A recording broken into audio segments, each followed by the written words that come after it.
CM ಸಿದ್ದರಾಮಯ್ಯನವರು ಮಂಡಿಸ್ತಾ ಇರತಕ್ಕಂಥ budget ಮೇಲೆ ಇಡೀ ರಾಜ್ಯದ ಜನರ ಚಿತ್ತ ಈಗ ನೆಟ್ಟಿರ್ತಕ್ಕಂಥದ್ದು. ಒಂದು ಕಡೆ ಬೇರೆ ಬೇರೆ ಅಂದರೆ ಅನೇಕ ವರ್ಗದ ಜನರ ಒಂದು ನಿರೀಕ್ಷೆ ಬೆಟ್ಟದಷ್ಟು ಇದೆ ಅಂತಲೇ ಹೇಳ್ಬೋದು. ಈಗ ನನ್ನ ಜೊತೆಗೆ ಆಟೋ ಚಾಲಕರಿದ್ದಾರೆ. ಈ ಬಜೆಟ್ ಮೇಲೆ ಈ ಆಟೋ ಚಾಲಕರ ಒಂದು ನಿರೀಕ್ಷೆ ಎಷ್ಟರ ಮಟ್ಟಿಗಿದೆ, ಯಾವೆಲ್ಲ ನಿರೀಕ್ಷೆ ಇದೆ ಅಂತಕ್ಕಂಥದ್ರ ಬಗ್ಗೆ ಅವ್ರನ್ನ ಮಾತಾಡ್ಸ್ತಾ ಹೋಗ್ತೀನಿ. ಸರ್, ಸಿದ್ದರಾಮಯ್ಯನವರು ಬಜೆಟ್ ಮಂಡನೆ ಮಾಡ್ತಾ ಇದ್ದಾರೆ, ರಾಜ್ಯ ಬಜೆಟ್, ಯಾವೆಲ್ಲ ನಿರೀಕ್ಷೆಗಳಿದ್ದಾವೆ? ಸರ್, ಇಡೀ ರಾಜ್ಯದಾದ್ಯಂತ 10 ಲಕ್ಷಕ್ಕಿಂತ ಹೆಚ್ಚು ಆಟೋ ರಿಕ್ಷಾ ಚಾಲಕರಾಗಿದ್ದೀವಿ. ಈಗಾಗಲೇ ಹೊಸ ಸರ್ಕಾರ ಬಂದ ಮೇಲೆ 16 ಬಾರಿ ಉತ್ತರ ಕರ್ನಾಟಕ ಆಟೋ ರಿಕ್ಷಾ ಚಾಲಕರ ಸಂಘದಿಂದ 16 ಬಾರಿ ನಾವು ಮನವಿ ಕೊಟ್ಟಿದ್ದೇವೆ. ಮೊಟ್ಟ ಮೊದಲ ಬಾರಿಗೆ ಶಕ್ತಿ ಯೋಜನೆಯನ್ನು ಕೈ ಬಿಡಬೇಕು, ಆಟೋ ರಿಕ್ಷಾ ಚಾಲಕರಿಗೆ ESI ಹಪ್ತಿ ತರಬೇಕು, ಆಟೋ ರಿಕ್ಷಾ ಚಾಲಕರಿಗೆ ಮನೆ ನೀಡಬೇಕು. ಆಟೋ ರಿಕ್ಷಾ ಚಾಲಕರಿಗೆ ಈಗಾಗಲೇ ನೀವು ಮಾನ್ಯ ಸಂತೋಷ್ ಲಾಡ್ ಸಾಹೇಬರು ಕಾರ್ಮಿಕ ವರ್ಗಕ್ಕೆ ಸೇರ್ಪಡೆ ಮಾಡಿ ಕಾರ್ಮಿಕ ಕಾರ್ಡನ್ನು ಕೊಡ್ತಾ ಇದ್ದೀರಿ.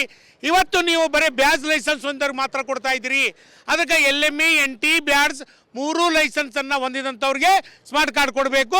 ಆ ಸ್ಮಾರ್ಟ್ ಕಾರ್ಡ್ ಕೊಟ್ಟು ಸುಮ್ ಕುಂತಿರೋದಲ್ಲ, ಸ್ಮಾರ್ಟ್ ಕಾರ್ಡ್ ಕೊಟ್ಟ ತಕ್ಷಣ ಆಟೋ ರಿಕ್ಷಾ ಚಾಲಕರ ಮಕ್ಕಳ ಮದುವೆಗೆ ಹಣ ಇರ್ಬೋದು, ಆಟೋ ರಿಕ್ಷಾ ಚಾಲಕರ ಬಗ್ಗೆ ಆರೋಗ್ಯ ಬಗ್ಗೆ ಇರ್ಬೋದು, ಆಟೋ ರಿಕ್ಷಾ ಚಾಲಕರಿಗೆ ಉನ್ನತ ಮಟ್ಟದ ಶಿಕ್ಷಣಕ್ಕೆ ಹಣ, ಆಟೋ ರಿಕ್ಷಾ ಚಾಲಕರ ಮಕ್ಕಳಿಗೆ ಹಣ ತೊಡಗಿಸಿರ್ಬೋದು. ಇವತ್ತು ಹಲವಾರು ಯೋಜನೆಗಳನ್ನು ನಾವು ಈಗಾಗಲೇ ಮುಖ್ಯಮಂತ್ರಿಗಳಿಗೆ, ಸಾರಿಗೆ ಸಚಿವರಿಗೆ, ಇವತ್ತು ನಮ್ಮ ಸಂತೋಷ್ ಲಾಡ್ ಸಾಹೇಬರಿಗೆ ಉತ್ತರ ಕರ್ನಾಟಕ ಆಟೋ ರಿಕ್ಷಾನ 16 ಬಾರಿ ನಾವು ಮನವಿ ಕೊಟ್ಟಿವಿ. ಆ ಮನವಿಯನ್ನು ಅನುಗುಣಿಸಿ ನಮ್ಮ ಆಟೋ ರಿಕ್ಷಾ ಚಾಲಕರಿಗೆ ನಡೀತಾ ಇರುವಂಥ 7ನೇ ತಾರೀಕಿಗೆ ನಡೀತಾ ಇರುವಂಥ ಬಜೆಟ್ನಲ್ಲಿ ನೀವು ಸುಮ್ಮನೆ ನಾವು ವಾರಾಂತವಾರಗಟ್ಟಲೆ ಗದ್ದಲ ಹಾಕ್ಕೊಂಡು ಅಲ್ಲಿ ವಿಧಾನಸೌಧದಲ್ಲಿ ಗದ್ದಲ ಇಡಿಸಬಾರ್ದು. ನೀವು ವಿಧಾನಸೌಧದಲ್ಲಿ ಏನು ಬಜೆಟ್ ಮಂಡನೆ ಮಾಡ್ತಾ ಇದ್ದೀರಿ, ಬಜೆಟ್ ಮಂಡನೆಯಲ್ಲಿ ಇಡೀ ರಾಜ್ಯದಾದಂಥ ಆಟೋ ರಿಕ್ಷಾ ಚಾಲಕರಿಗೆ ಕೊಡುಗೆಯನ್ನು ನೀಡಬೇಕು. ಆಟೋ ರಿಕ್ಷಾ ಚಾಲಕರ ರಾಜ್ಯದಾದಂಥ ಇವತ್ತೇನು ಓಲಾ, ಊಬರ್, ಜುಗ್ನು ಇಂಥವು ಕ್ಯಾಬ್ಗಳನ್ನು ಬ್ಯಾನ್ ಮಾಡಬೇಕು. ಆಟೋ ರಿಕ್ಷಾ ಚಾಲಕರಿಗೆ ಉನ್ನತ ಮಟ್ಟಕ್ಕೆ ಇವತ್ತು ದುಡ್ಕೊಂಡು ತಿನ್ನುವಂಥ ಆಟೋ ರಿಕ್ಷಾ ಚಾಲಕರು ಇವರಿಗೆ ಒಳ್ಳೆ ಕೆಲಸ ಮಾಡಬೇಕು, ಕೊಡುಗೆ ನೀಡಬೇಕಂತ ಮಾಧ್ಯಮಕ್ಕೆ ನಾನು ಇನ್ನೊಮ್ಮೆ ವಿನಂತಿ ಮಾಡ್ಕೋತೇನೆ. ಸರ್, ಈಗ ಯಾವೆಲ್ಲ ನಿರೀಕ್ಷೆಗಳಿದ್ದಾವೆ ಆಟೋ ಚಾಲಕರಿಗೆ? ಸಾಕಷ್ಟು ಒಂದು ಬೇಡಿಕೆಗಳಿರ್ಬೋದು, ಸಾಕಷ್ಟು ಒಂದು ನಿರೀಕ್ಷೆಯನ್ನು ಇಟ್ಕೊಂಡಿದ್ದೀರಿ. ಏನು ಹೇಳ್ತೀರಿ ಈ ಬಜೆಟ್ ಸಂಬಂಧಪಟ್ಟಂಗೆ ಯಾವ ನಿರೀಕ್ಷೆಗಳಿದ್ದಾವೆ?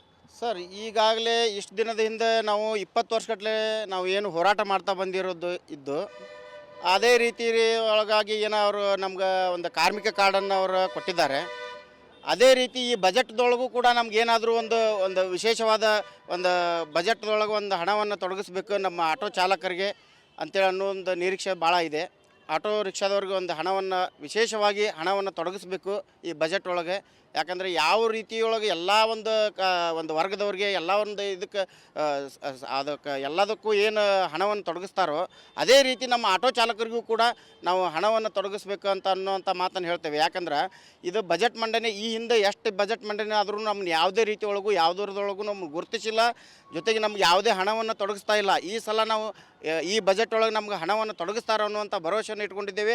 ಆ ಭರವಸೆಯನ್ನು ಸುಳ್ಳು ಮಾಡದೆ ನಮ್ಗೆ ಬಜೆಟ್ ಒಳಗೆ ನಮ್ಗೆ ಒಂದು ಹಣವನ್ನು ನಮ್ಮ ಸಪ್ರೇಟಾಗಿ ನಮ್ಮ ಆಟೋ ಚಾಲಕರಿಗೆ ಮಾತ್ರ ಒಂದು ಸೀಮಿತವಾಗಿ ನಮ್ಗೆ ಬಜೆಟ್ ಮಂಡನೆ ಆಗಬೇಕು. ಅದ್ರ ಜೊತೆಗೆ ನಮ್ಗೆ ಬಜೆಟ್ ಒಳಗೆ ನಮಗಾಗಿ ಒಂದು ಹಣ ತೊಡಗಿಸ್ಬೇಕು ಅನ್ನುವಂಥ ಮಾತನ್ನು ಹೇಳ್ತಾನೆ.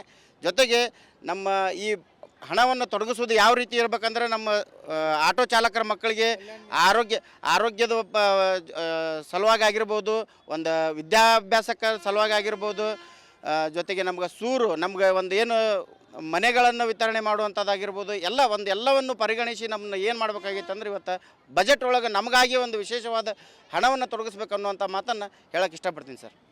ಇಷ್ಟು ಆಟೋ ಚಾಲಕರ ಒಂದು ಮಾತುಗಳು. ಈ ಬಜೆಟ್ನಲ್ಲಿ ನಮಗೆ ಸಾಕಷ್ಟು ಬೆಟ್ಟದಷ್ಟು ನಿರೀಕ್ಷೆಗಳಿದ್ದಾವೆ. ಈ ಹಿನ್ನೆಲೆಯಲ್ಲಿ ಈ ಬಜೆಟ್ನಲ್ಲಿ ನಮಗೆ ವಿಶೇಷವಾದಂಥ ಆಟೋ ಚಾಲಕರಿಗೆ ವಿಶೇಷವಾದಂಥ ಒಂದು ಕಲ್ಯಾಣ ನಿಧಿಯನ್ನು ಸ್ಥಾಪಿಸಬೇಕು, ನಮಗೆ ವಿಶೇಷವಾಗಿ ಒತ್ತನ್ನು ಕೊಡೋದ್ರ ಜೊತೆಗೆ ಹಣವನ್ನು ಮೀಸಲಿಡಬೇಕು ಅಂತಕ್ಕಂಥ ಆಗ್ರಹವನ್ನು ವ್ಯಕ್ತಪಡಿಸ್ತಾ ಇದ್ದಾರೆ. ಕ್ಯಾಮ್ರಾ ಪರ್ಸನ್ ವಿನಾಯಕ್ ಪೂಜಾರಿ ಜೊತೆ ಪ್ರಕಾಶ್ ಹಿರೇಮಠ, ರಿಪಬ್ಲಿಕ್ ಕನ್ನಡ, ಹುಬ್ಬಳ್ಳಿ. ಸಿಎಂ ಸಿದ್ದರಾಮಯ್ಯನವರು ಮಂಡಿಸ್ತಾ ಇರ್ತಕ್ಕಂಥ ಬಜೆಟ್ ಮೇಲೆ ಇಡೀ ರಾಜ್ಯದ ಜನರ ಚಿತ್ತ ಈಗ ನೆಟ್ಟಿರ್ತಕ್ಕಂಥದ್ದು. ಒಂದು ಕಡೆ ಬೇರೆ ಬೇರೆ ಅಂದರೆ ಅನೇಕ ವರ್ಗದ ಜನರ ಒಂದು ನಿರೀಕ್ಷೆ ಬೆಟ್ಟದಷ್ಟು ಇದೆ ಅಂತಲೇ ಹೇಳ್ಬೋದು. ಈಗ ನನ್ನ ಜೊತೆಗೆ ಆಟೋ ಚಾಲಕರಿದ್ದಾರೆ. ಈ ಬಜೆಟ್ ಮೇಲೆ ಈ ಆಟೋ ಚಾಲಕರ ಒಂದು ನಿರೀಕ್ಷೆ ಎಷ್ಟರ ಮಟ್ಟಿಗಿದೆ, ಯಾವೆಲ್ಲ ನಿರೀಕ್ಷೆ ಇದೆ ಅಂತಕ್ಕಂಥದ್ರ ಬಗ್ಗೆ ಅವ್ರನ್ನ ಮಾತಾಡ್ಸ್ತಾ ಹೋಗ್ತೀನಿ. ಸರ್, ಸಿದ್ದರಾಮಯ್ಯನವರು ಬಜೆಟ್ ಮಂಡನೆ ಮಾಡ್ತಾ ಇದ್ದಾರೆ, ರಾಜ್ಯ ಬಜೆಟ್, ಯಾವೆಲ್ಲ ನಿರೀಕ್ಷೆಗಳಿದ್ದಾವೆ? ಸರ್, ಇಡೀ ರಾಜ್ಯದಾದ್ಯಂತ 10 ಲಕ್ಷಕ್ಕಿಂತ ಹೆಚ್ಚು ಆಟೋ ರಿಕ್ಷಾ ಚಾಲಕರಾಗಿದ್ದೀವಿ. ಈಗಾಗಲೇ ಹೊಸ ಸರ್ಕಾರ ಬಂದ ಮೇಲೆ 16 ಬಾರಿ ಉತ್ತರ ಕರ್ನಾಟಕ ಆಟೋ ರಿಕ್ಷಾ ಚಾಲಕರ ಸಂಘದಿಂದ 16 ಬಾರಿ ನಾವು ಮನವಿ ಕೊಟ್ಟಿದ್ದೇವೆ. ಮೊಟ್ಟ ಮೊದಲ ಬಾರಿಗೆ ಶಕ್ತಿ ಯೋಜನೆಯನ್ನು ಕೈ ಬಿಡಬೇಕು. ಆಟೋ ರಿಕ್ಷಾ ಚಾಲಕರಿಗೆ ESI ಹಪ್ತಿ ತರಬೇಕು.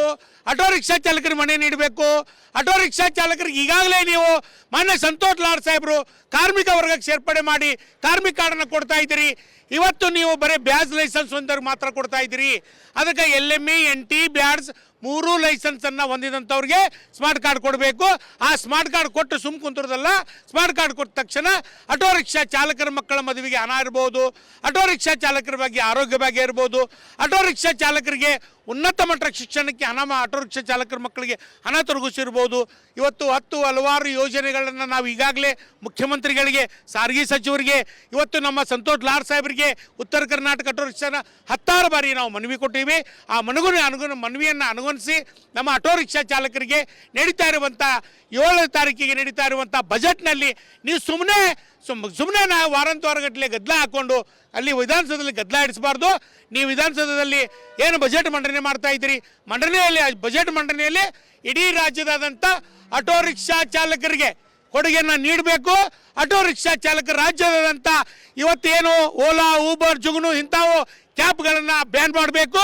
ಆಟೋ ರಿಕ್ಷಾ ಚಾಲಕರಿಗೆ ಉನ್ನತ ಮಟ್ಟಕ್ಕೆ ಇವತ್ತು ದುಡ್ಕೊಂಡು ತಿನ್ನುವಂಥ ಆಟೋ ರಿಕ್ಷಾ ಚಾಲಕರು ಇವರಿಗೆ ಒಳ್ಳೆ ಕೆಲಸ ಮಾಡಬೇಕು, ಕೊಡುಗೆ ನೀಡಬೇಕಂತ ಮಾಧ್ಯಮಕ್ಕೆ ನಾನು ಇನ್ನೊಮ್ಮೆ ವಿನಂತಿ ಮಾಡ್ಕೋತೇನೆ.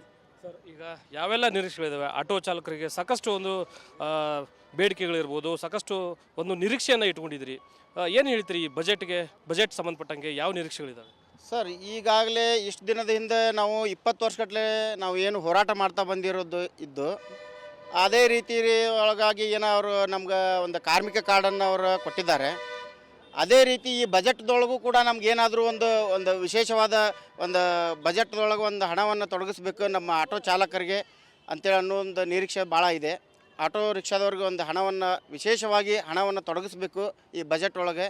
ಯಾಕಂದರೆ ಯಾವ ರೀತಿಯೊಳಗೆ ಎಲ್ಲ ಒಂದು ವರ್ಗದವ್ರಿಗೆ ಎಲ್ಲ ಒಂದು ಇದಕ್ಕೆ ಎಲ್ಲದಕ್ಕೂ ಏನು ಹಣವನ್ನು ತೊಡಗಿಸ್ತಾರೋ ಅದೇ ರೀತಿ ನಮ್ಮ ಆಟೋ ಚಾಲಕರಿಗೂ ಕೂಡ ನಾವು ಹಣವನ್ನು ತೊಡಗಿಸ್ಬೇಕು ಅನ್ನೋಂಥ ಮಾತನ್ನು ಹೇಳ್ತೇವೆ. ಯಾಕಂದ್ರೆ ಇದು ಬಜೆಟ್ ಮಂಡನೆ ಈ ಹಿಂದೆ ಎಷ್ಟು ಬಜೆಟ್ ಮಂಡನೆ ಆದರೂ ನಮ್ಮನ್ನು ಯಾವುದೇ ರೀತಿ ಯಾವುದರದೊಳಗೂ ನಮ್ಗೆ ಗುರುತಿಸಿಲ್ಲ, ಜೊತೆಗೆ ನಮ್ಗೆ ಯಾವುದೇ ಹಣವನ್ನು ತೊಡಗಿಸ್ತಾ ಇಲ್ಲ. ಈ ಸಲ ನಾವು ಈ ಬಜೆಟ್ ಒಳಗೆ ನಮ್ಗೆ ಹಣವನ್ನು ತೊಡಗಿಸ್ತಾರೆ ಅನ್ನುವಂಥ ಭರವಸೆಯನ್ನು ಇಟ್ಕೊಂಡಿದ್ದೇವೆ. ಆ ಭರವಸೆಯನ್ನು ಸುಳ್ಳು ಮಾಡದೆ ನಮ್ಗೆ ಬಜೆಟ್ ಒಳಗೆ ನಮ್ಗೆ ಒಂದು ಹಣವನ್ನು ನಮ್ಮ ಸಪ್ರೇಟಾಗಿ ನಮ್ಮ ಆಟೋ ಚಾಲಕರಿಗೆ ಮಾತ್ರ ಒಂದು ಸೀಮಿತವಾಗಿ ನಮ್ಗೆ ಬಜೆಟ್ ಮಂಡನೆ ಆಗಬೇಕು. ಅದ್ರ ಜೊತೆಗೆ ನಮ್ಗೆ ಬಜೆಟ್ ಒಳಗೆ ನಮಗಾಗಿ ಒಂದು ಹಣ ತೊಡಗಿಸ್ಬೇಕು ಅನ್ನುವಂಥ ಮಾತನ್ನು ಹೇಳ್ತಾನೆ.